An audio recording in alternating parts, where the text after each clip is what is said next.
पति पत्नी का सच्चा प्यार। एक आदमी ने एक बहुत ही खूबसूरत लड़की से शादी की। शादी के बाद दोनों की ज़िंदगी बहुत प्यार से गुजर रही थी। वह उसे बहुत चाहता था और उसकी खूबसूरती की हमेशा तारीफ़ किया करता था। लेकिन कुछ महीनों के बाद लड़की चर्म रोग से ग्रसित हो गई और धीरे धीरे उसकी खूबसूरती जाने लगी। खुद को इस तरह देख उसके मन में डर समाने लगा कि यदि वह बदसूरत हो गई तो उसका पति उससे नफरत करने लगेगा और वह उसकी नफरत बर्दाश्त नहीं कर पाएगी। इस बीच एक दिन पति को किसी काम से शहर से बाहर जाना पड़ा।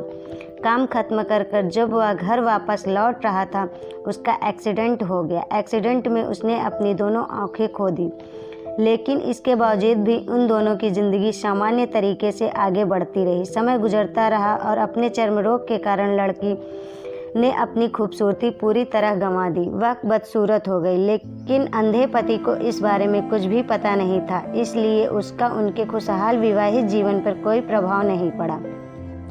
एक दिन उस लड़की की मौत हो गई। पति अब अकेला हो गया। वह बहुत दुखी था। वह उस शहर को छोड़कर जाना चाहता था। उसने अंतिम संस्कार की सारी क्रियाविधि पूर्ण की और शहर छोड़कर जाने लगा। तभी एक आदमी ने पीछे से उसे पुकारा और पास आकर कहा, अब तुम बिना सहारे के अकेले कैसे चल पाओगे? इतने साल तो तुम्हारी पत्नी तुम्हारी मदद किया करती थी।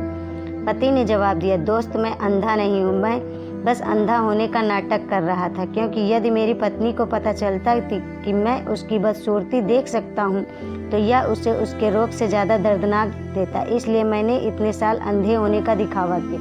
वह बहुत अच्छी पत्नी थी, मैं बस उसे खुश रखना चाहता था। या खुश रहने